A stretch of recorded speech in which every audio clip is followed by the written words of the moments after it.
Sementara itu di tempat berbeda, hubungan Inara Rusli dan Virgon Tambunan makin memanas. Jika sebelumnya Inara dan Virgon sepakat untuk berdamai, namun Inara kembali dibuat kecewa oleh ulah mantan suaminya. Beberapa waktu lalu, Inara kembali menjalani pemeriksaan polisi terkait kasus ilegal akses yang dilaporkan Virgon. Tak hanya itu, Inara juga masih harus menjalani sengkarut kasus terkait hak royalti di pengadilan. Harusnya sebagai bapak yang bijak, dia juga harusnya tahu bahwa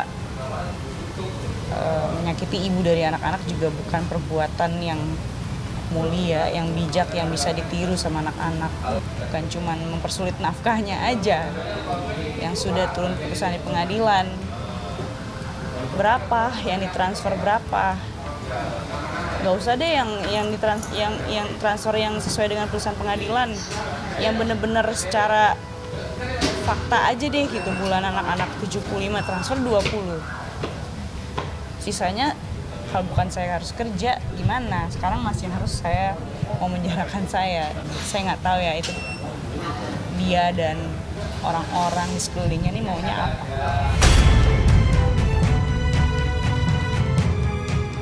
Kalau dibilang tadi ada tega atau tidak kan klien kami juga dilaporkan kan, ada juga laporkan. Ya. Dari terlapor juga ada, jadi saling lapor. Jadi memang saling melapor dan memang belum ada perdamaian dari antara saling melapor itu, kita memang belum ada perdamaian. Tadi per hari ini saya sudah tanyakan kepada klien kami, intinya kasus tetap dilanjutkan sampai ke proses hukum ke pengadilan. Berarti pertemuan kemarin nggak menyangkut pautkan kuasa hukum atau seperti apa? Kami nggak tahu, karena kan juga di fotonya tidak ada sama sekali foto kita ya. Kita juga nggak tahu dalam proses pertemuan itu tidak melibatkan kami. Pertemuan apa? Cerita setelah waktu mereka bertemu. Tidak lebih menceritakan lebih dalam, tapi putusannya kepada kami bahwa dia ingin tetap melanjutkan proses hukum ini. Namun, meski akan dilaporkan mantan suaminya, Inara mencoba untuk move on sejenak dan tak ingin terlalu memikirkannya. Sebaliknya, Inara justru kini tengah bahagia lantaran dirinya sudah bisa memiliki rumah baru yang merupakan hasil kerja kerasnya selama ini. Udah waktunya aku untuk serah terima rumah. Nah, kemarin ya kita lihat-lihat ini ya tante ya, rumah contoh. Sekarang aku udah milih dan menentukan pilihan di sini. Jadi rumahnya 2 lantai. Iyalah pastinya untuk anak-anak, siapa lagi? Kalau aku mah gampang. Yang penting anak-anak bisa tetap deket jaraknya sama aku. Karena kan nanti insya Allah rencananya mau punya butik dekat sini, depan sini ada ruko gitu. Oh iya dong, harus ada kelihatan hasilnya gitu. Nanti kalau nggak kelihatan kiranya hoax.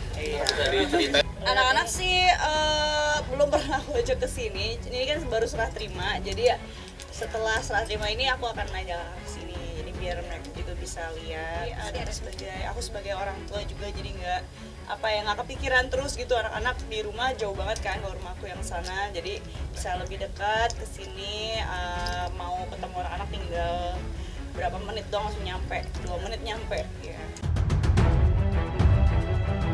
Ya, Inara memang sudah lama bermimpi untuk memiliki rumah mewah dan akhirnya di tahun 2024, Inara berhasil mewujudkan mimpinya untuk bisa memiliki rumah baru. Setelah hampir 4 tahun mencari-cari rumah impiannya, kini Inara akhirnya berhasil menemukan rumah yang sesuai keinginannya, lengkap dengan furniture impian. Ya untuk punya properti sih aku rasa hampir semua orang ya punya impian untuk punya properti sendiri ya. Untuk luas tanah ini 65, ini ada 2 lantai, fasilitasnya ada 2 kamar tidur, 3 bedroom, 3 kamar tidur, cuman yang satu aku jadikan kayak ruang kerja gitu. Terus juga ada 2 kamar mandi. Dan di belakang itu ada open air space juga. Jadi dan dapurnya ada 2 ya. Jadi ada dapur bersih sama dapur kotor di bagian belakang. Kalau untuk mempertimbangkan punya properti selain dari rumah tinggal yang di sana sebelumnya, aku udah dari jauh-jauh hari, udah dari lama juga pengen punya rumah gitu. Alhamdulillah udah full furnish. Tinggal bawa baju. Rumah mewah Inara terdiri dari 2 lantai dan memiliki 3 kamar tidur. Namun Inara rupanya sudah memiliki rencana ingin merombak salah satu kamar untuk dijadikan ruang kerja, agar nantinya dirinya bisa bekerja dari rumah sambil mengawasi anak-anaknya. Lantas benarkah demi memiliki rumah mewah impiannya, Inara rela menggelontorkan uang miliaran rupiah?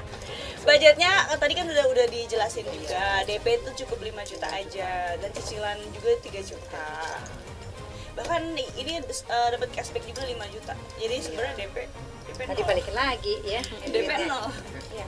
Sebenarnya yang mempermudah itu kan karena cicilannya tadi itu kan, karena aku juga sambil take over beberapa bisnis aku kan butuh biaya ya, butuh suntikan dana.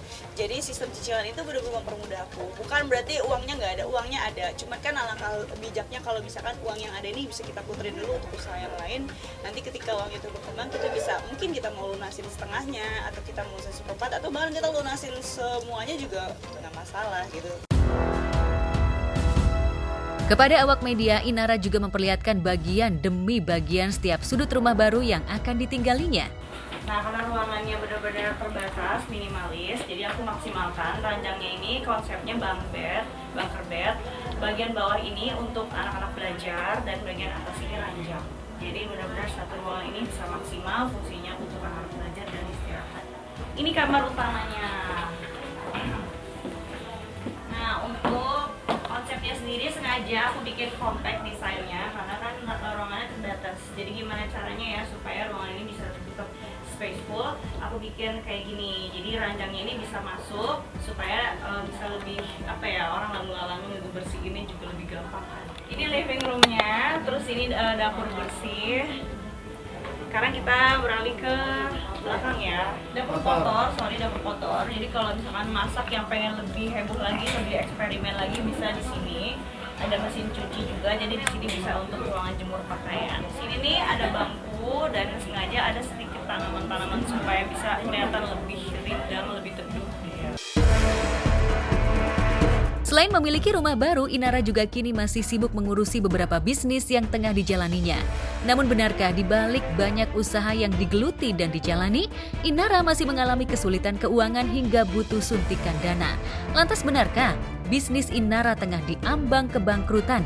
Bagaimana cara Inara membuat ekonominya stabil di tengah banyak kasus dengan mantan suami yang belum juga usai? Ya, karena aku juga punya bisnis juga kan, jadi pengen supaya bisnis aku juga ke depannya bisa lebih settle ya. Kalau bisa membisnis autopilot gitu, jadi nggak perlu harus selalu ada aku yang in charge di situ. Aku mau keluar dari ujung belahan dunia manapun udah bisa running. Sebenarnya sebenarnya bukan cuma aku sih, aku rasa hampir semua orang juga pasti akan diberikan ujian yang sama. Cuman mungkin kita beda-beda ya, levelnya mungkin sama gitu. Cuman di balik ujian yang Allah kasih itu pasti akan ada penghiburan dari Allah, mungkin dalam bentuk nggak cuma dalam bentuk uang atau materi, tapi juga mungkin bisa dalam bentuk saudara yang baik atau teman-teman yang soleh, teman-teman yang soleha. Itu kan juga suatu rezeki ya. Anak-anak yang pintar, anak-anak yang sehat, anak-anak yang soleh itu juga merupakan rezeki. Jadi menurut aku rezeki itu, penghiburan itu bentuknya bukan dulu uang dan materi sih. Jadi di balik ujian itu pasti selalu ada penghiburan lah dari Allah gitu. Jadi yang harus kita syukurin.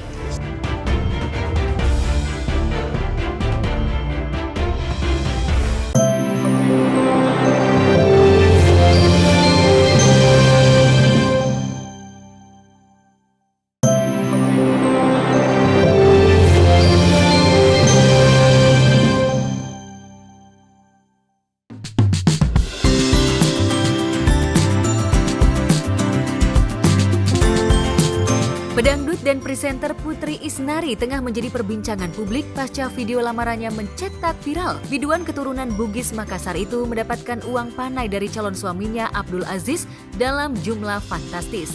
Anak pengusaha batubara yang juga keturunan Bugis namun tinggal di Kalimantan Timur itu memberikan uang panai senilai 2 miliar secara cash kepada Putri. Penyerahan uang panai 2 miliar yang menghebohkan karena diserahkan secara cash itu tersaji di acara adat Mapen Redui yang digelar 19 Januari lalu.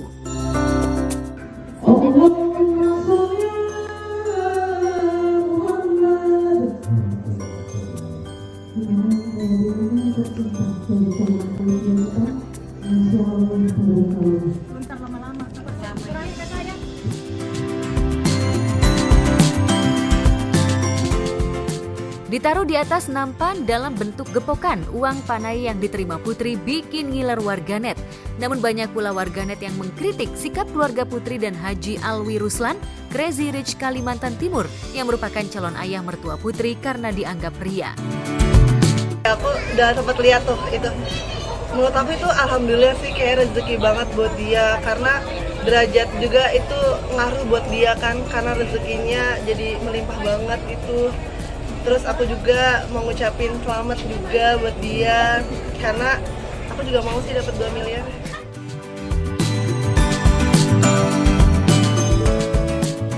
Terlepas dari video viral yang memamerkan uang panai, bagi mempelai pria keturunan Bugis, uang panai wajib diberikan kepada calon mempelai wanita yang jumlahnya disesuaikan dengan strata yang melekat pada diri calon mempelai wanita. Tak harus dari keluarga bangsawan, uang panai yang besar biasanya diberikan kepada calon mempelai wanita berdasarkan kecantikan, pendidikan, prestasi, dan popularitasnya. Tak heran, Putri Isnari yang dulunya adalah anak tukang becak, sekarang layak mendapatkan uang panai 2 miliar berkat kecantikan dan karirnya yang cemerlang di dunia hiburan. Menurut saya sih sebenarnya semua adat itu pasti unik ya, menarik, dan kita juga tetap harus melestarikan budaya kita masing-masing di setiap daerah manapun itu. Dan dari pribadi sih menurut aku kayak ya mau seberapa besar pun uang panai yang diterima kayaknya nggak menentukan ataupun mengurangi sedikit pun nilai daripada istrinya ataupun yang dipinang ya, gitu aja sih. Tetap semuanya berharga dan gitu aja sih. Kalau menurut aku meskipun dia kaputri yatim piatu, tapi aku yakin dia bakal punya suami yang baik, yang penyayang, yang bakal bisa menghargai dia dan bikin dia merasa nggak kesendirian lagi.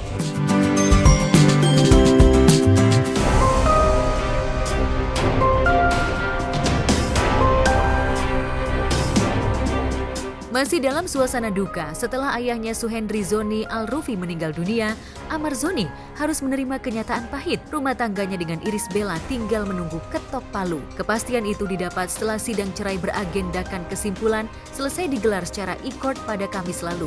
Jika tak ada perubahan, sidang putusan cerai Amar dan Ibel akan digelar secara e-court pula di Pengadilan Agama Depok pada 1 Februari mendatang. Juga cerita, ya mungkin ini jalan hidup gua, kehilangan bapak, kehilangan istri mungkin nanti, dan setelah dari sini hidupnya nggak akan sama lagi.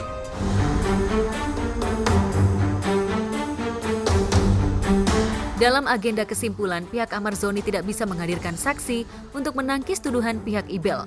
John Matias selaku kuasa hukum Amar hanya memberikan keterangan tertulis kepada majelis hakim bahwa kliennya adalah mencintai Ibel dan menginginkan rumah tangganya utuh kembali.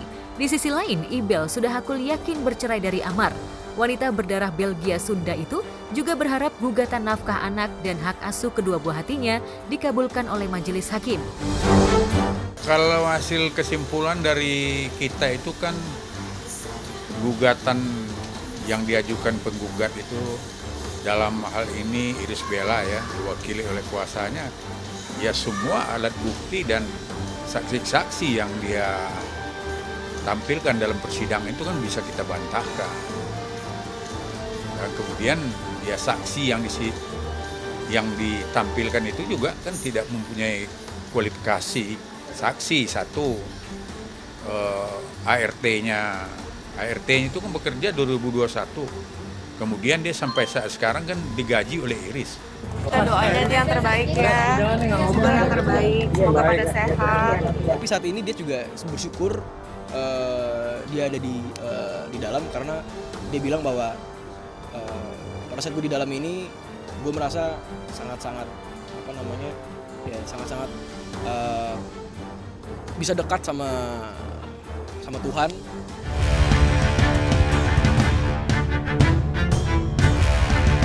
Di awal bulan kasih sayang, Ibel dan Amar justru harus memutuskan ikatan pernikahan di antara mereka. Rumah tangga yang dibangun sejak 28 April 2019 itu tak bisa dipertahankan hingga tahun kelima. Karena Ibel merasa pernikahannya dengan Amar banyak mendulang mudorot bila terus dipertahankan. Selain Amar tidak bisa menjadi imam keluarga yang soleh, ayah dua anak itu belum sembuh dari ketergantungannya terhadap narkoba. Pencarian jawaban ini tuh butuh waktu yang lama, berbulan-bulan, setengah tahun lebih malah.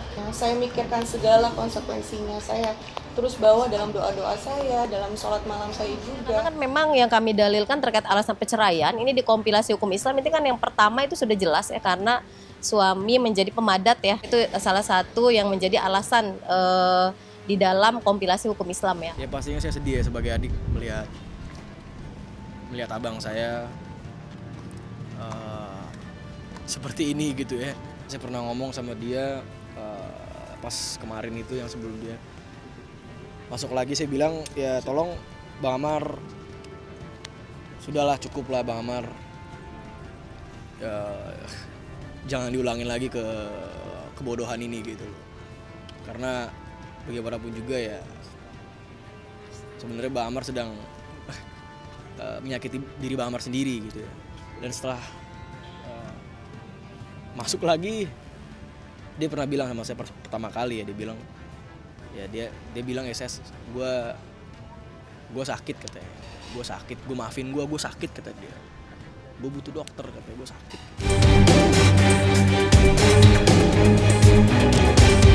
Sehari jelang sidang cerai beragendakan putusan, Aditya Zoni adik Amar menjenguk sang kakak di tahanan Polres Metro Jakarta Barat. Adit membawakan makanan kesukaan Amar dan mengabarkan acara tahlilan untuk almarhum ayah mereka. Lantas bagaimana kondisi Amar di sel tahanan?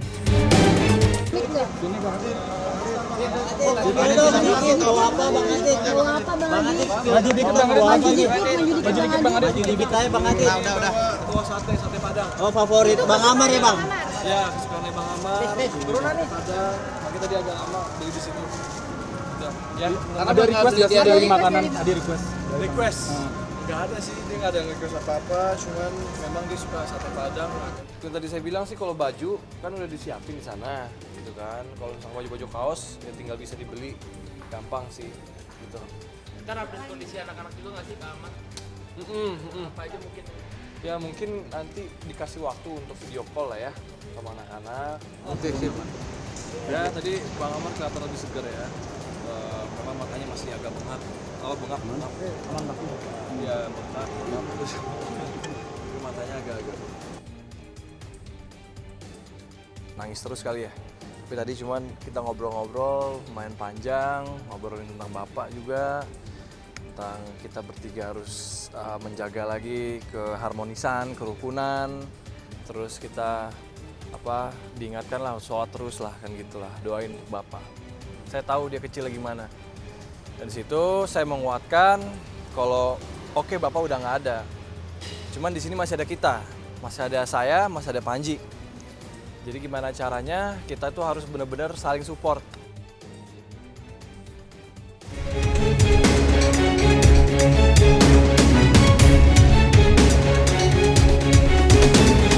Perseteruan Yama Carlos dengan Arvita Dwi Putri mantan istrinya terus berlanjut di awal tahun 2024 ini. Pasca banding Arvita diterima oleh Pengadilan Tinggi Banten pada 28 November 2023 lalu, Yama Carlos langsung mengajukan kasasi ke Mahkamah Agung agar bisa merebut hak asuh putra sematawayangnya dari Arvita. Berbagai upaya ditempuh Yama untuk mengalahkan Arvita, termasuk mendatangi KPK untuk melaporkan dugaan kasus suap atau gratifikasi yang diduga dilakukan oleh Arvita kepada oknum hakim pengadilan tinggi. Hari ini kita datang ke KPK itu memberi tembusan bahwa kita melaporkan ke Dewan Pengawas Mahkamah Agung, yang mana putusan pengadilan tinggi terhadap banding istrinya klien kami menurut kami ada kejanggalan. Kami juga merasa janggal. Kenapa janggal? Karena putusan pengadilan tinggi terlalu cepat. Itu dalam waktu tidak sampai 1 bulan sudah diputus oleh pengadilan tinggi. Dan kami juga merasa janggal bahwa pihak sana istrinya sudah mengetahui terlebih dahulu dan memberitahu kepada rekan-rekan media bahwa hasil putusan pengadilan tinggi tersebut. Sedangkan di situ belum dipublikasikan atau ditayangkan. Itu yang kami tanyakan ke Dewan Pengawas Mahkamah Agung, makanya kami pemberitahuan juga ke KPK, Komisi 3 dan lain-lain. Saya lapor ke MA, Dewan Pengawas Mahkamah Agung. Tetapi saya di sini saya kasih tembusan ke sini, Komisi 3. Jika dulu Yama hanya ingin hak asuh Marco, sekarang ia berambisi mengirim Arvita ke balik jeruji besi lewat sejumlah bukti praktek gratifikasi yang dimilikinya. Hanya saja langkah kasasi dan keberanian Yama mengadukan kasus suap yang diduga melibatkan Arvita dan oknum hakim pengadilan tinggi membuat Arvita berang hingga ia batal mempertemukan Marco dengan Yama pada 24 Januari lalu. Lalu benarkah Arvita menjadikan Marco sebagai tameng agar Yama menarik kasasi dan pengaduannya ke KPK? Berapa minggu yang lalu atau berapa hari yang lalu sebelum tanggal 24 Januari, saya sudah kirim pesan lewat DM suatu aplikasi ke perempuan itu, ke Arvita Dwi Putri, bahwa tanggal 24 Januari saya ingin bertemu dengan anak kandung saya. Hampir setahun atau bahkan hitungannya sudah setahun ini saya nggak ketemu. Ya, dijawab sama si perempuan itu, iya. Di hari hanya si perempuan itu membalas pesan saya. Dia tidak mau belum mau mempertemukan saya dengan Marco dengan alasan katanya saya mengajukan kasasi. Kalian baca Undang-Undang Perlindungan Anak, mau ada kasasi, mau nggak ada kasasi, tidak boleh melarang orang tua kandung bertemu dengan anak kandungnya. Kasasi sudah kita ajukan. Kasasi kita udah ajukan karena keberatan dengan pertimbangan hakim pengadilan tinggi.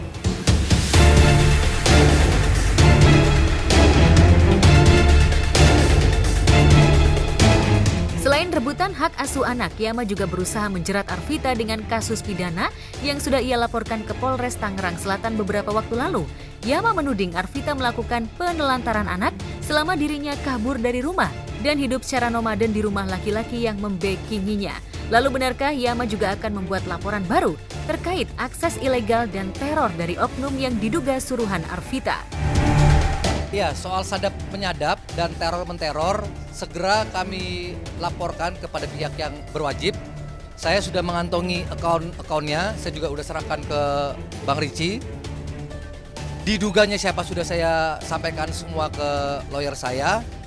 Karena itu nanti akan semoga ini penegak hukum memperhatikan hal ini karena tidak nyaman dan tidak aman menjadi saya dan Karina Ivola yang setiap hari diteror di TikTok.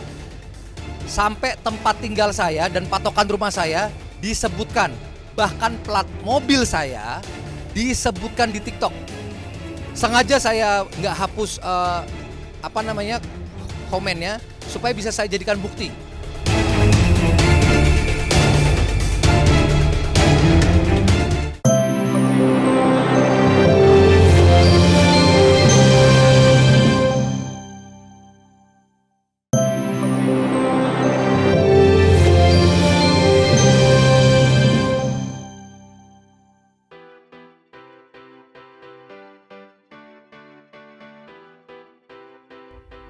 Pemirsa, tingkah seorang nenek usia 80 tahun bikin warganet gemas.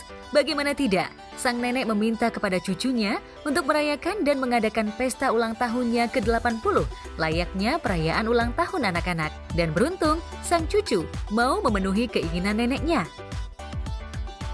Kami ucapkan semoga bahagia.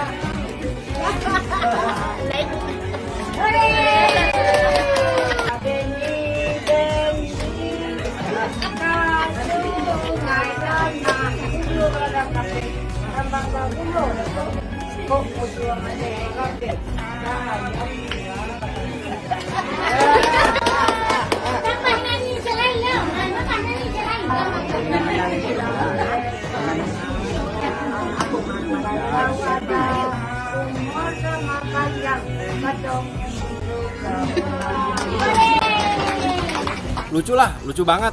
Yang biasanya anak-anak kan gitu, yang pada hadir, yang pada datang, ini yang datang nenek-nenek semua, ya kan lucu banget itu.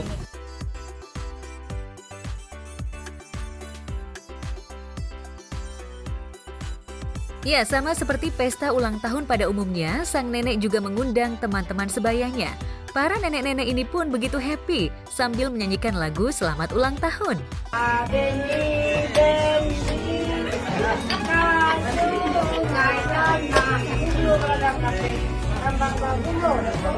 Tingkah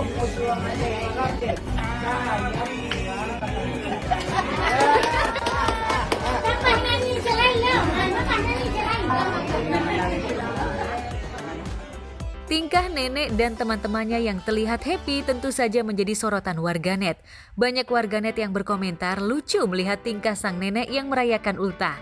Lantas apa kata selebriti melihat pesta ulang tahun nenek? Mengenai nenek umur 80 tahun yang dirayain ulang tahunnya sama keluarganya dan circle-nya itu pada datang, itu sih lucu banget. Dan kalau menurut saya sendiri sih, karena sirkulasi kehidupan itu kan bayi, remaja, dewasa, orang tua. Nah itu kan nanti si habis orang tua, habis itu nenek, itu tingkah lakunya akan kembali seperti anak kecil lagi gitu.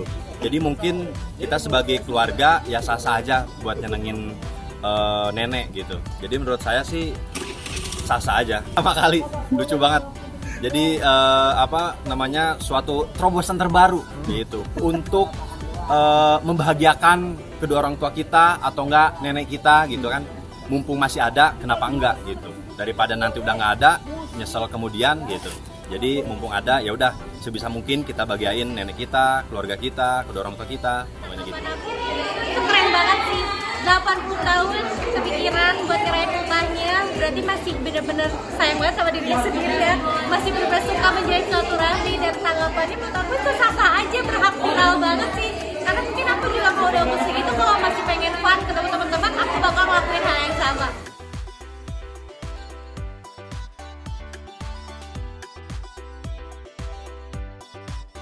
Sementara itu, Natasha Rizky atau yang akrab disapa Caca rupanya tengah menikmati perannya sebagai single mom.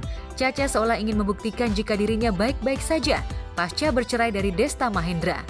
Namun, meski sudah tak lagi bersama, hubungan Caca dan Desta rupanya tetap terjalin baik seperti saat keduanya masih bersama. Caca dan Desta rupanya ingin memberikan kasih sayang full untuk ketiga anaknya agar anak-anaknya tak pernah merasa kehilangan kasih sayang kedua orang tuanya. Lantas benarkah Caca dan Desta ada keinginan kembali rujuk demi anak-anak?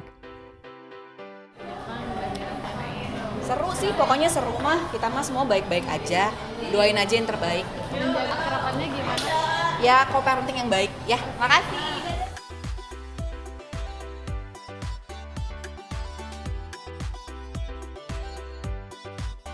Ya, wajar saja jika banyak yang menginginkan Caca dan Desta kembali rujuk. Pasalnya, mereka seolah menjadi contoh bagi pasangan selebriti yang bercerai namun tetap berhubungan baik. Bahkan beberapa waktu lalu, Caca dan Desta liburan bersama ke Jepang demi anak-anak. Kan ketemu karena kan emang ngurus anak-anak gitu ya. Jadi emang kalau ada acara-acara sekolah atau acara anak-anak yang memang harus kita berdua ada hadir, ya kita pasti upayakan datang gitu. Aduh, ya doain yang terbaik aja lah apapun itu jalannya ya.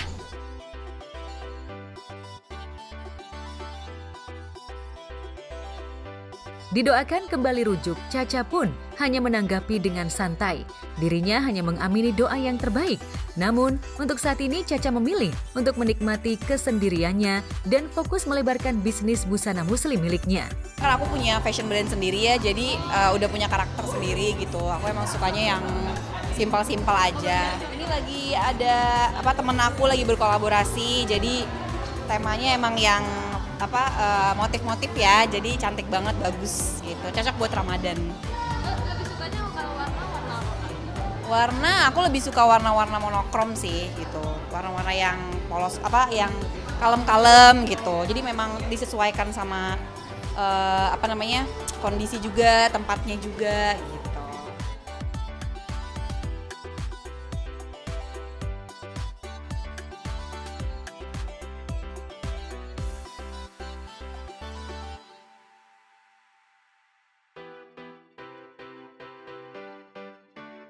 Sementara itu, 4 tahun sudah Mutia Ayu berjuang menjadi single parent pasca ditinggal sang suami Glenn Fredly.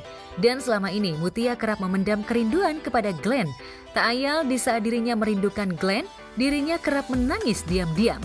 Dan tangis Mutia kembali pecah saat beberapa waktu lalu dirinya melihat trailer film Glenn Fredly The Movie yang akan segera dirilis. Lantas seperti apa perasaan Mutia saat melihat sosok Glenn dalam film? Benarkah kerinduan Mutia terobati melihat trailer film Glenn? Ya, sebenarnya untuk datang ke sini tuh aku tuh aduh, kalau ngomongin film Glenn tuh dari semalam tuh udah deg-degan banget gimana ya gitu.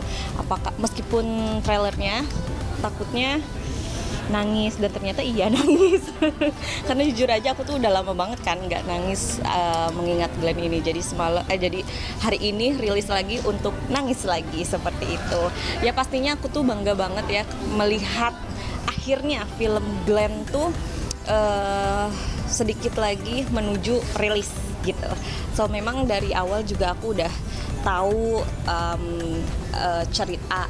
ceritanya, tapi kan secara diperankan langsung gitu aku menunggu momen itu karena jujur sampai detik ini aku belum mau untuk melihatnya, jadi nanti aja deh dulu gitu.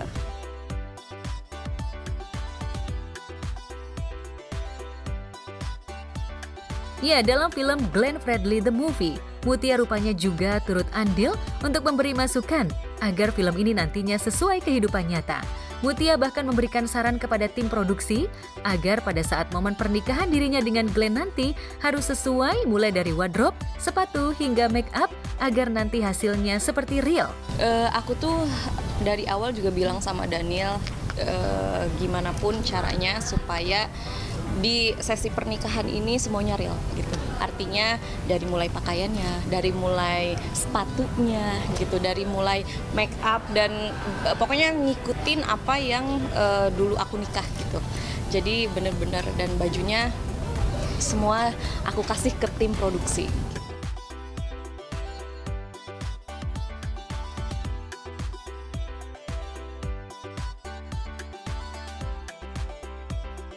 Ya, selain melihat trailer film Glenn, kerinduan Mutia terobati lantaran Glenn sering datang ke mimpinya.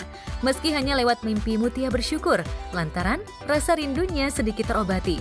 Tak hanya itu, Mutia juga rajin untuk berziarah ke makam Glenn hanya sekedar curhat jika dirinya merasa lelah. Tadi Adi udah pegang ayah.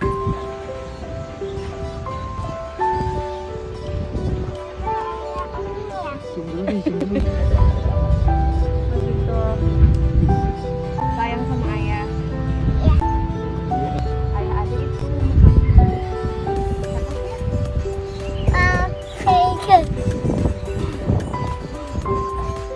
Bye ayah. Kalau Glenn tuh rajin banget datangin aku ke mimpi. Aku bilang apelin aku ke mimpi aku ya. Jadi memang baru 2 hari yang lalu aku tuh karena memang lagi kangen banget gitu ya. Karena kebetulan juga sore itu aku baru pulang ziarah gitu ke makamnya Glenn. Ya seperti biasa dia datang lagi dengan senyumnya yang ciri khas gitu ya. Nggak ada kata-kata tapi memang dia ngelihat aku dengan senyuman aja gitu. Buat aku itu lebih daripada cukup. Aku seneng banget kayak bangun tidur terus kayak selesai diapelin pacar rasanya gitu. Jadi pas bangun tidur kok senyum-senyum sendiri gitu.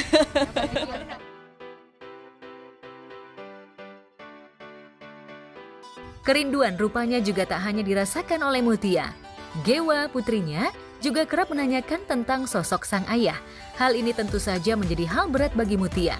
Pasalnya, Gewa memang masih belum mengerti betul jika ayahnya sudah berada di sisi Tuhan, lantaran Glenn meninggal saat Gewa masih bayi. Lantas seperti apa Mutia memberi pengertian kepada Gewa terkait keberadaan papanya? Nah ini dia, jadi memang akhir-akhir ini tuh Gewa tuh sering menanyakan ayahnya, sering mengucapkan kangen sama ayah gitu. Udah mulai nanya-nanya ayah di mana gitu. Tapi Gewa sendiri pun tahu jawabannya bahwa memang ayah kayak misalkan contoh, Mami adik kangen sama ayah lagi apa ya gitu. Misalkan ayah lagi di mana sih Mami gitu. Terus aku jawab lagi kan Ade udah tahu. Oh iya ya Mami, ayah kan lagi di rumahnya Tuhan. Memang dari kecil pun aku udah ngasih tahu ke Gewa bahwa ayah tuh udah bersama Tuhan gitu, udah di rumahnya Tuhan gitu.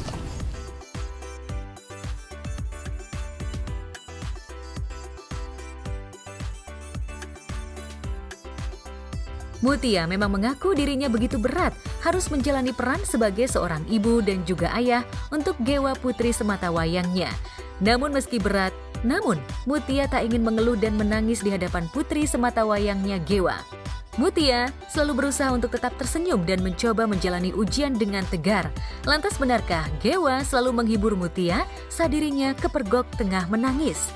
Yang bikin aku kuat adalah Gewa, apalagi Gewa tuh anaknya kritis banget ya, ketika melihat ibunya nangis misalkan gitu sedih, Gewa tuh selalu nanya, "Mami, kenapa kamu crying gitu? Kenapa kamu sedih? Kan ada aku." Dia bilang gitu.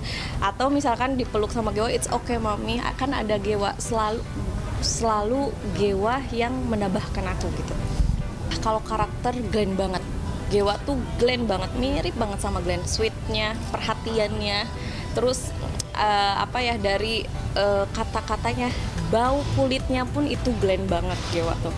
Aku juga bingung ya, nggak bisa aku jawab secara ini karena kembali lagi aku juga nggak percaya sampai detik ini pun aku bisa di titik ini gitu. Cintanya masyarakat Indonesia terhadap Glenn berkat juga untuk aku pastinya gitu. So jadinya aku sampai detik ini pun ya nggak percaya gitu untuk semuanya gitu. Sebenarnya dijalanin aja sih, apapun untuk anak kan pasti dilakukan ya, seberat apapun gitu. Tapi di titik ini aku tuh lagi ngejalanin hidup bahagianya bersama Gewa gitu. So far hidup aku sama Gewa sekarang lagi bahagia.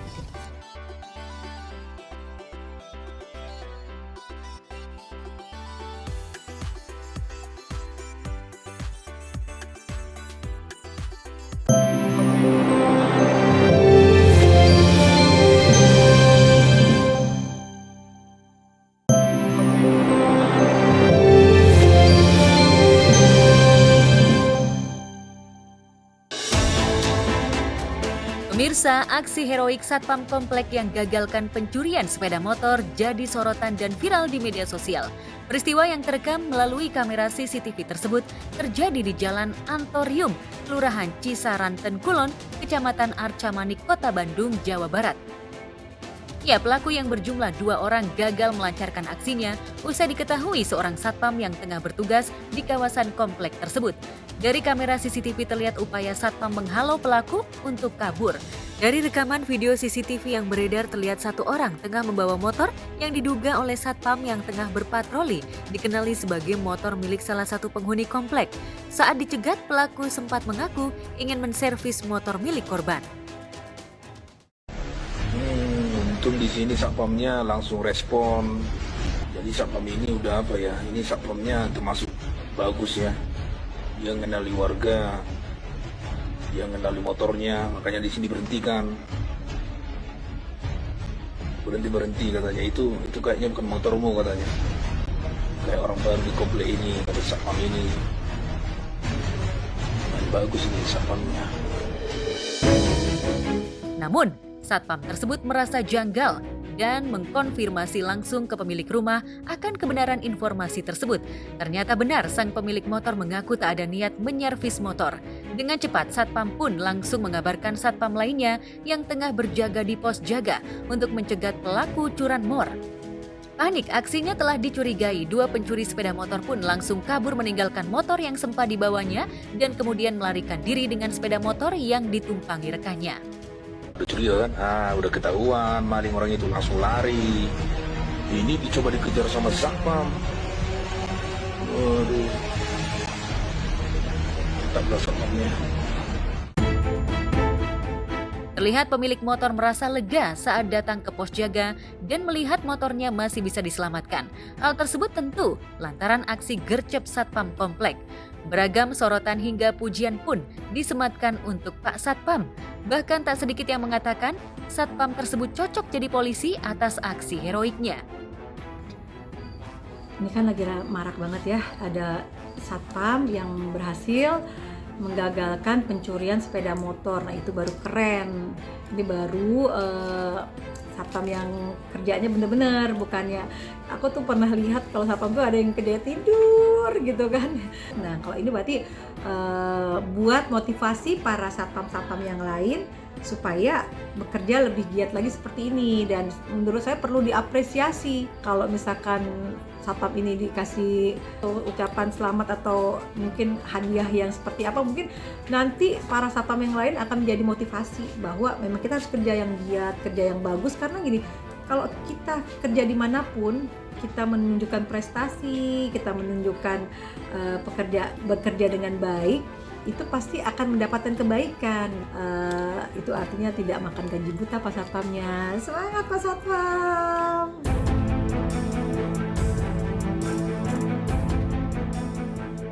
Di tempat lain, aksi saling salib dua pengendara mobil berujung saling pepet di jalanan juga memantik perhatian warganet. Ya, sebuah video merekam aksi saling kejar yang melibatkan dua unit mobil yang melintas di ruas jalan hingga akhirnya saling pepet. Lantaran posisi mobil sangat mepet dan tidak ada yang mau mengalah, terjadi pemandangan kedua mobil juga harus berpepetan dengan bus.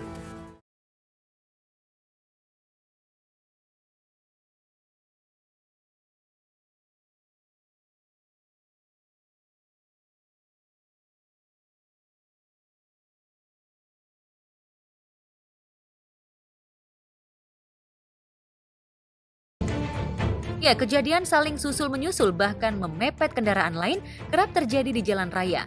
Tak hayal, hal tersebut juga kadang memantik emosi sejumlah pengendara.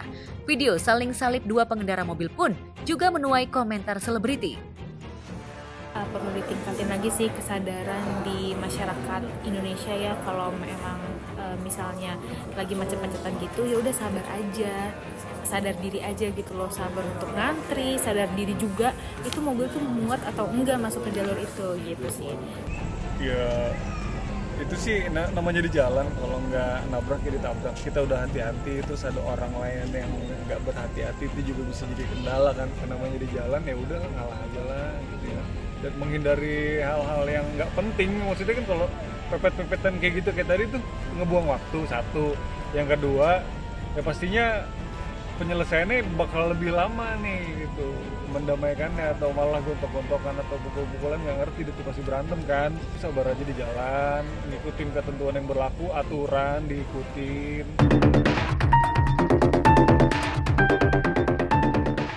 Aksi kriminal kembali terjadi di kawasan Terminal Tanjung Priuk. Seorang pemuda merampas HP sopir mobil yang terjebak macet di Tanjung Priuk. Video tersebut pun viral dan jadi sorotan publik. Lalu lintas yang menunggu kereta pelabuhan menjadi target para pelaku saat melintas, memanfaatkan kemacetan untuk menyasar korban yang tengah asyik bermain handphone di dalam mobil. Seorang sopir bapak-bapak pun kaget saat handphonenya tiba-tiba dirampas. Bapak-bapak tersebut terlihat sontak mengejar, namun upaya tersebut sia-sia lantaran pelaku berhasil melarikan diri dengan cepat.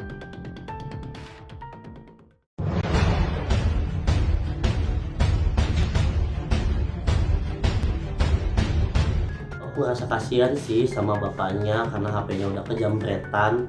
Apalagi memang kan situasinya kan lagi macet padat gitu kan, jadi memang menjadi sebuah peluang untuk orang untuk bisa ngambil atau jambret si HP bapaknya itu. Apalagi kan di videonya juga kelihatan bapaknya tuh ngejar sendiri tanpa ada orang yang bantu. Apalagi di usianya mungkin yang udah nggak muda lagi, HP-nya itu mungkin penting untuk pekerjaan, untuk menghubungin istrinya. Kita kan nggak pernah tahu sepenting apa. Nah, saranku sih untuk teman-teman semua, namanya kriminal, kita nggak tahu kapan ada hari datangnya. Maka dari itu kalian harus tetap hati-hati dan tetap waspada. Jaga barang bawaan kalian, apalagi kalau lagi di dalam perjalanan ya. Untuk perjalanan darat, laut, udara, tetap kita harus stay fokus terhadap barang bawaan kita.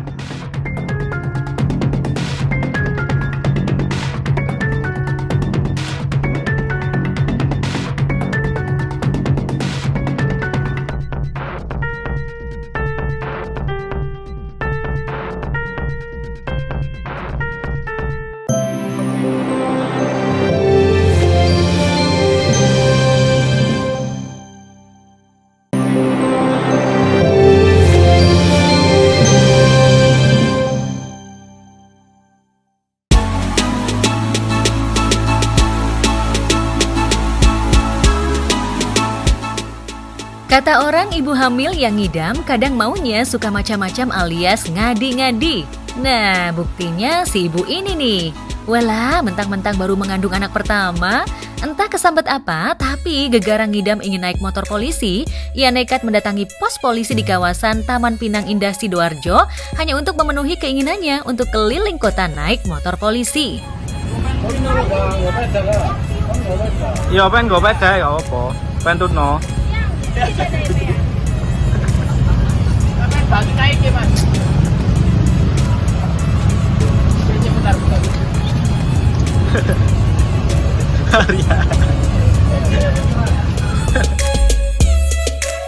Walah, mungkin karena bawaan perut ya. Tuh, sampai nekat memberanikan diri datang ke pos polisi hanya untuk minta keliling kota naik motor polisi. Nah, dengan alasan kemanusiaan, sang anggota polisi pun membonceng sang ibu untuk dibawa keliling di sekitar pos polisi.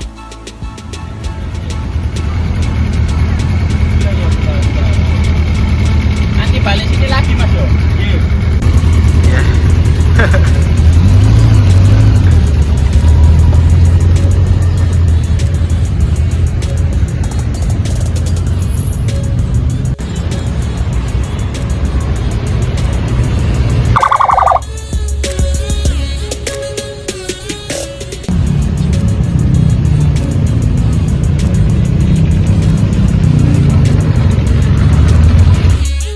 Nah kan, ternyata usut punya usut, si ibu hamil itu bernama Lili yang baru berusia 24 tahun.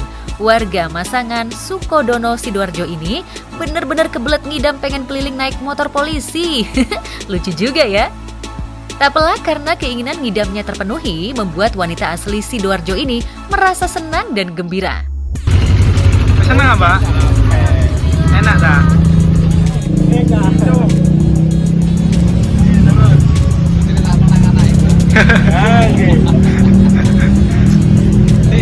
Awas.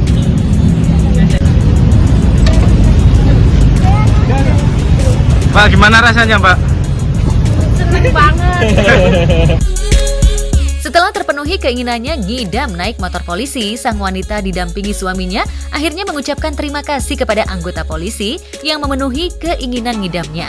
Sementara sang polisi pun juga merasa bangga karena bisa memenuhi tugasnya sebagai anggota polisi yang menjadi sahabat masyarakat. Anak pertama anaknya soalnya cowok. Loh, cowok dah? Iya. Amin. Terima kasih Mas ya. Saat bahagia telah merekah pada Nyonya Lili, wanita muda yang hamil tua, istri Reski Aditya Citra Kirana malah dibuat tak percaya jika dirinya dipanggil dan dipercaya kembali untuk memerankan Rumana di sinetron Tukang Bubur Pingin Naik Haji. Lantas apa perbedaan peran yang dilakoninya di masa lalu dan kini? Perannya masih sama seperti yang dulu, namanya masih Rumana dan memang ini ada lanjutannya gitulah. Tapi nanti latar belakang soal keluarganya Rumana nanti juga akan diceritakan. Kalau karakter sih sebenarnya semuanya hampir sama ya, cuma mungkin sekarang Rumananya lebih stylish, mungkin ya lebih fashionable, terus lebih mandiri gitu. Jadi kayak gitu sih. Selain mengaku bahagia bisa kembali berkiprah di sinetron yang pernah dibintanginya, Citra juga menceritakan momen indah liburannya bersama sang suami dan anaknya di negeri Sakura, Jepang belum lama ini. Guys, kita sekarang lagi ada di Fukumi Inari. Jadi ini tuh tau gak sih yang apa tuh yang bambu-bambu warna orange gitu loh, yang hits banget. Nah aku mau foto di situ. Kita lihat ya. Katanya sih ini tidak stroller-able ya. Tapi ini atap udah bangun, jadi harusnya dia lebih mudah untuk diarahkan untuk turun ya. Tapi kita lihatlah. Rame sih di sini, banyak jajanan-jajanan street food gitu loh guys. Tuh. Ini benar-benar tempat turis banget kali ya. Wah. Yang mendelep yang.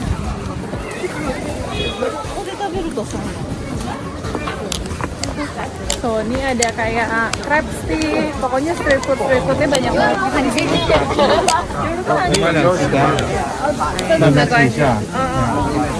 Ih, ramenya. Apa? Jajan? Tuh. Ya. Tapi harus hati-hati banget karena di sini tuh banyak banget porknya. Oh iya. Tuh. Ini apa nih? Ini kan enak ya. Kue gitu ya. Coba kita lihat. Tuh.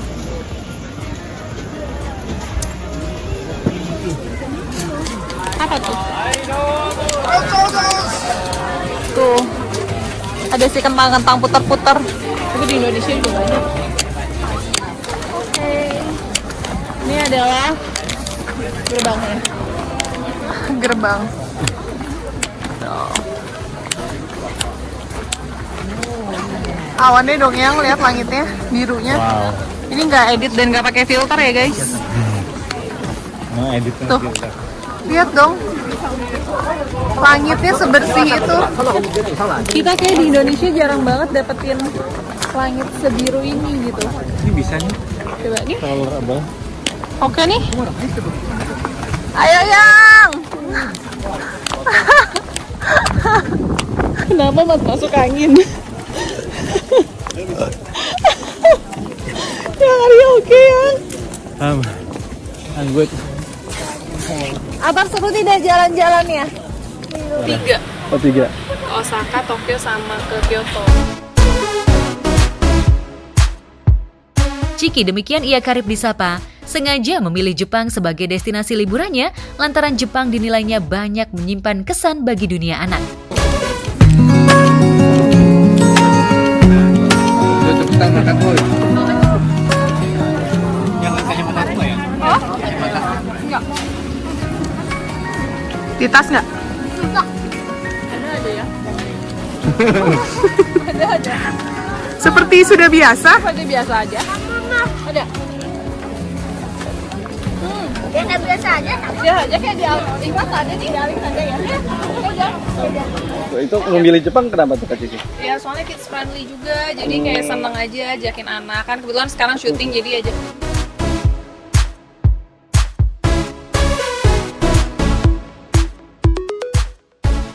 Selain masa indah liburan Chiki dan keluarga, lagi-lagi Putri Aryani bikin geger pecinta musik tanah air. Ya, kali ini penampilan kolaborasinya dengan Alan Walker sukses membetot penonton musik di dunia hingga dalam sekejap. Videonya bertengger di papan atas trending video berbagi.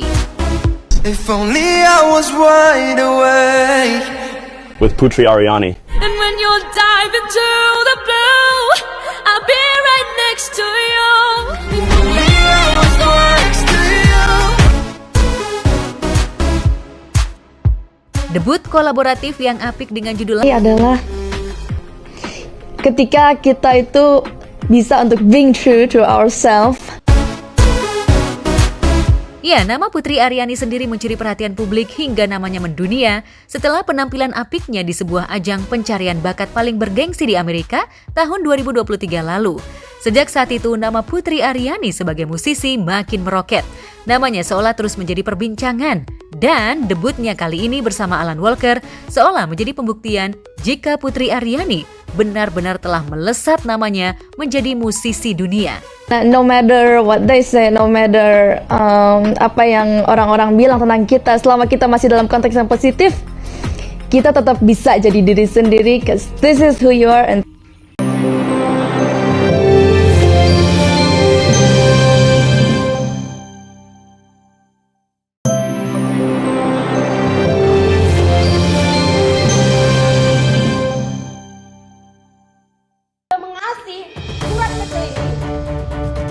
surat kecil ini bahwa riwayat data-data abang saya ada. Kenapa mereka bilang harus menunggu rekapan lagi? Apa yang perlu diedit? Abang saya meninggal perutnya terbelah. Kata mereka kanker stadium 4. Tiba-tiba kami tahu perutnya terbelah. Kenapa? Apa yang ditutupin rumah sakit? Terus kenapa susah sekali memberikan informasi? Saya sudah menunggu lama, saya hanya meminta riwayat abang saya kenapa perutnya terbelah. Inilah luapan kemarahan gadis berambut pirang di depan petugas jaga sebuah rumah sakit di kota Batam. Perempuan yang mengenakan jaket jeans ini murka lantaran ia merasa dipersulit ketika hendak meminta riwayat sakit sang kakak yang telah meninggal usai menjalani perawatan di rumah sakit tersebut tahun 2022 silam. Ia kecewa karena merasa dipermainkan dengan dalih banyak prosedur yang harus dilalui. Padahal ia hanya ingin mengecek riwayat tindakan pengobatan terhadap mendiang kakaknya. Saya sudah 4 kali totalnya hari ini datang ke sini ya. Hanya meminta riwayat. Abang saya melakukan pengobatan apa? Abang saya melakukan rawat inap apa? Abang saya melakukan rawat jalan apa?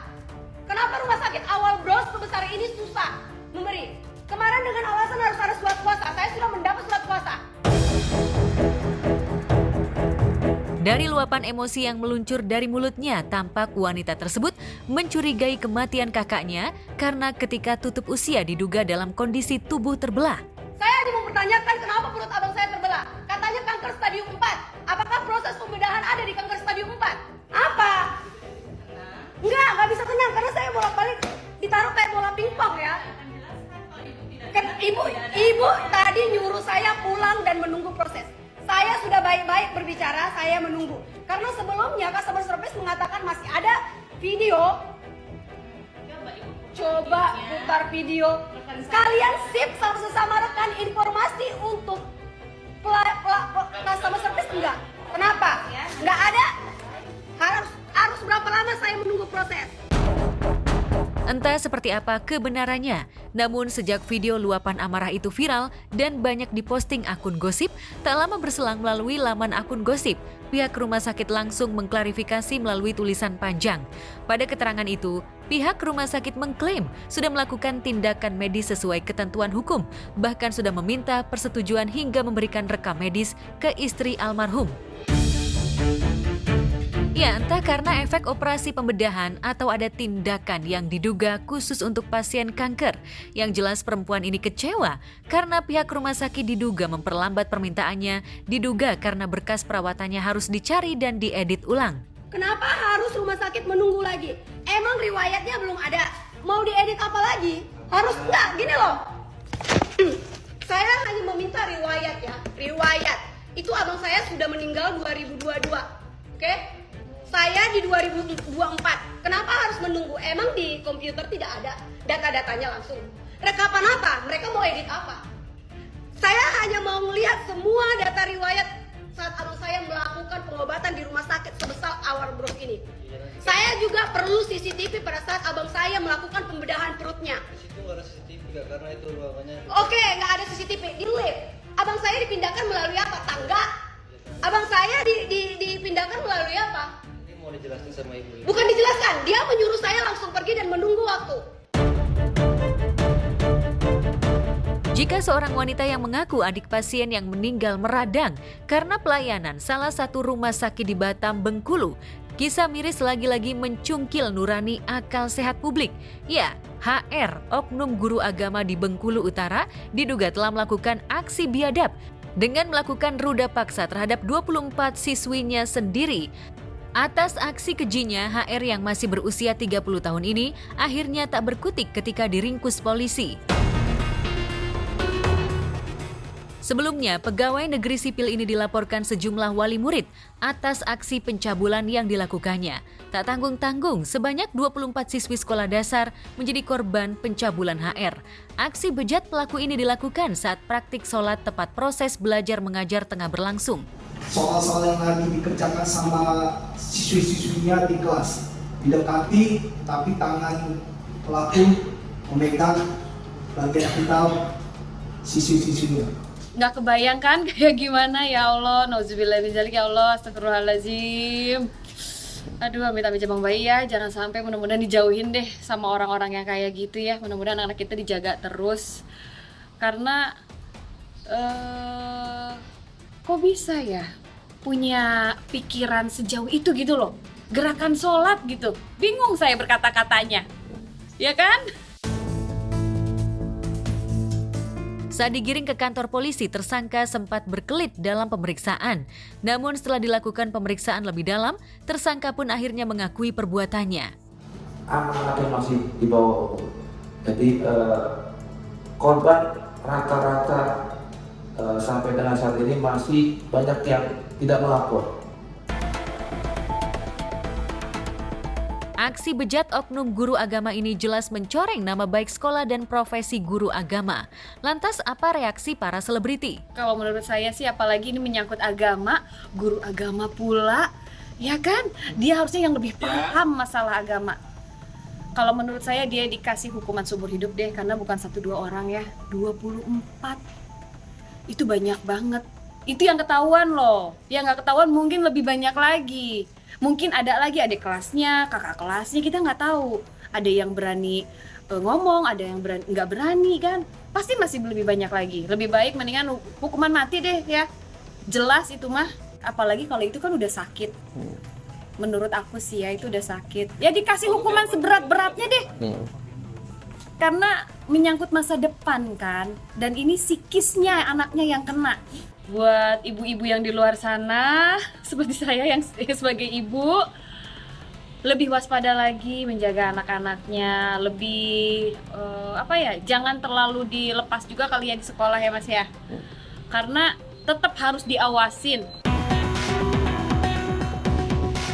Saat kasus ruda paksa terhadap 24 murid begitu mencungkil nurani publik di jagat maya, puluhan video dan foto asusila yang diduga diperankan oleh pelajar di Tulung Agung beredar luas hingga di aplikasi penyimpanan daring.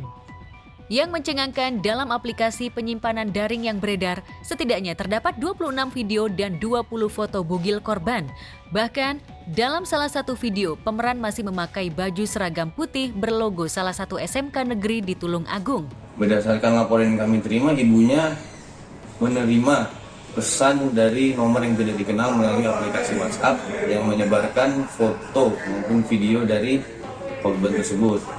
Dan dari laporan tersebut juga ibunya mengetahui bahwa ibunya juga kepada korban meng-cross-check bahwa benar itu adanya korban tersebut. Jadi nanti ibunya juga akan kami beri periksa, wawancarai lebih tambah lagi mengenai keterangannya. Sejak kasus ini mencuat, orang tua pemeran video rupanya telah melayangkan laporannya ke polisi. Pelapor meminta polisi untuk mengungkap pelaku yang menyebarkan video tidak senonoh tersebut. Kami menerima bahwasannya memang ada pengaduan maupun kasus-kasus yang viral mengenai video maupun photoshoot yang tersebar di wilayah Tulung Agung. Nah, itu kemarin juga sudah kita terima laporan dari pelapornya, yaitu ibu korbannya sendiri, kemudian dari korban, namun sementara yang kami berhasil wawancari adalah dari ibu, karena menurut keterangan ibunya anaknya masih mengalami gangguan mental. Jadi ada waktunya nanti kami akan memanggil dari pihak korban. Untuk sementara dari pihak terlapor masih kita proses dalam lidik. Kemungkinan penerapan pasal yang kita terapkan pada terlapor maupun kasus ini adalah Undang-Undang ITE ataupun Undang-Undang Tindak Pidana Kekerasan Seksual. Ini bukan sembarangan foto sama video, tapi foto sama videonya itu dia nggak pakai busana, nggak pakai baju. Karena kalau menurut Bom dia punya musuh nih, dia punya musuh, jadi sengaja tuh foto-fotonya dihack, handphonenya dihack, habis itu disebarluaskan. Bisa jadi kayak gitu, atau nggak sengaja kesebar atau kepencet tuh handphonenya untuk kepencet foto-foto videonya. Ya kalau bisa sih foto-foto sama video kayak gitu nggak usah disimpan lah. Kalau misalkan lagi foto atau lagi bikin video begitu, mohon maaf nih ya, langsung dihapus aja. Soalnya ngeri handphone zaman sekarang, kalau ngeri hilang dicolong orang, ntar bisa dibuka diretas, wah habis semua data-data kita tersebar luas. Dari hasil penyelidikan polisi diketahui jika video yang beredar luas diduga bermula dari hubungan asmara antara pemeran video dengan kekasihnya. Pemeran video diduga mengirimkan adegan tersebut untuk kepentingan pribadi dengan sang pacar. Dulu itu mereka memang menjalin hubungan kekasih, jadi pacaran, jadi hubungannya itu putus nyambung, dan ibunya itu memang mengetahui bahwa anaknya itu pernah pacaran dengan terlapor tersebut, namun demikian tidak tahu bahwa memang pernah korbannya itu dan terlapor pernah menyebarkan menyebarkan video-video tersebut. Kemungkinan masih satu, Pak. Namun demikian kemarin kita wawancarai ada beberapa nama. Namun demikian itu buktinya masih belum kita peroleh. Yang jelas yang dilampirkan oleh dari pelapor kepada kami, yaitu 1 orang. Dia statusnya? Statusnya masih terlapor. Meski laporan sudah dilayangkan hingga Rabu siang, pihaknya belum bisa meminta keterangan dari pemeran video karena mental yang bersangkutan masih belum stabil akibat beredarnya video dan foto pribadinya tersebut. Kasus video asusila yang melanda muda-mudi hingga pelajar ini jelas sisakan ironi betapa kebebasan pergaulan terus menghantui lingkungan sosial. Lantas, apa tanggapan selebriti? Kalau misalnya pelajar yang masih anak kecil ya, masih bau cupang kalau dikata mah. Kecil, Pak. Kayak cupang, ikan cupang kan kecil ya. Ini pelajar ini masih anak kecil. Kagak usah lah berbuat zina. Gak usah ingat orang tua lu masih pada ada, ya. Ingat kalau misalkan lu berbuat zina lagi masih kecil, masa ya anak kecil punya anak kecil, kan kagak boleh. Mending kalau misalkan dilayani secara normal. Kalau misalkan dibuang lagi, aborsi lagi, dosa lagi lu tanggung. Kagak boleh deh pokoknya. Hindari zina. Itu kata Romai Rama.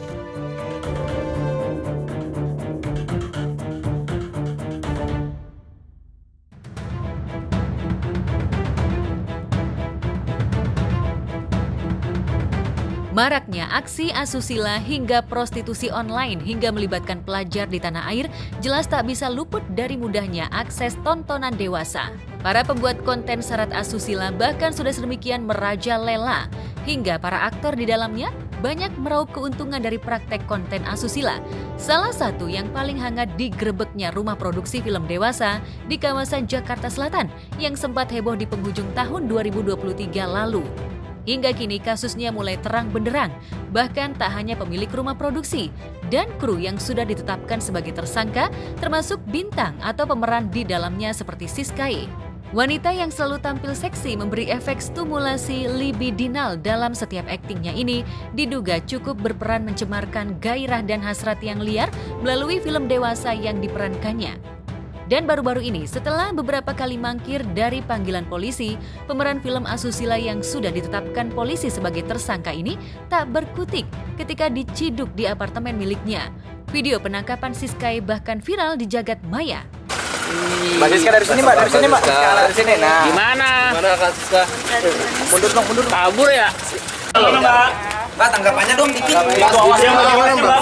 Apa kan kooperatif? Bukan pintu ya, sorry Bang ya. Mbak, sebelum ke Jogja kemana aja, Mbak? Iya, Mbak. Ada pindah-pindah soalnya, Mbak. Sampai lift kayak biasa, Bang. Bang. Wah.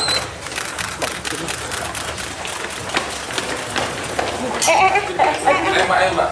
Siskanya dijemput dari Jogja oleh penyidik Reskrimsus Polda Metro Jaya. Sehingga kami tadi sudah bicara dengan Bapak penyidiknya, cuman tadi belum bisa dilakukan pemeriksaan tambahan, ya kan? Karena penyidiknya mau istirahat dulu katanya gitu. Setelah ditangkap tadi pagi di Jogja, di Sleman oleh penyidik Subdit Siber di Reskrimsus Polda Metro Jaya.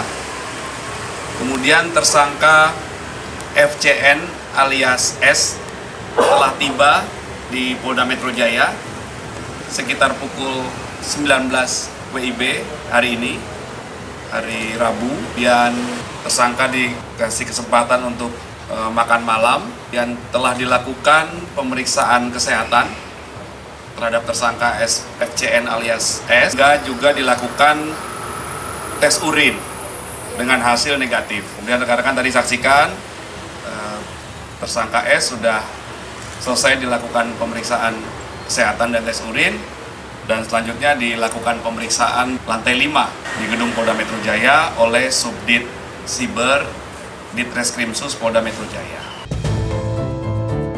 Kuasa hukum Siskae sendiri kemarin berkelit jika kliennya bukan mangkir dari panggilan polisi, tapi sebaliknya hanya miskomunikasi saja. Sebenarnya kemarin itu di tanggal 15 surat panggilan yang disampaikan oleh penyidik Polda Metro Jaya, surat panggilan yang disampaikan kepada Siskae untuk dilakukan pemeriksaan sebagai tersangka, itu sampainya tanggal 18 karena undangan itu untuk tanggal 19, seperti itu dia. Jadi sampainya kepada Siskae kabarnya tanggal 18 malam, sehingga waktu yang diinikan Siska tidak connect, dan memang di situ ada miskomunikasi juga karena kemarin dilakukan pemanggilan terhadap Siskae karena memang katanya ada urusan keluarga. Kemudian kemarin itu Siskanya di tanggal 19 itu tidak bisa hadir karena terlambat mendapat surat panggilannya. Nah, seperti itu dia. Meski sudah diamankan pihak kepolisian pasca ditetapkan sebagai tersangka, namun pihak juru bela Siskae tetap berusaha mengajukan permohonan penangguhan penahanan ke Polda Metro Jaya. Lantas mungkinkah Siskae yang sempat mangkir tetap akan diberi penangguhan atau akan tetap ditahan di rutan Polda Metro Jaya guna penyelidikan? Hari ini kita sudah buat surat permohonan penangguhan penahanan dan nanti mau kita sampaikan kepada Dir Reskrimsus Polda Metro Jaya. Jaminan itu nanti saya sendiri yang menjaminkan diri saya sebagai pengacaranya untuk Siska tidak akan kabur dan tidak akan mengulangi perbuatan yang melanggar hukum. Seperti itu dia.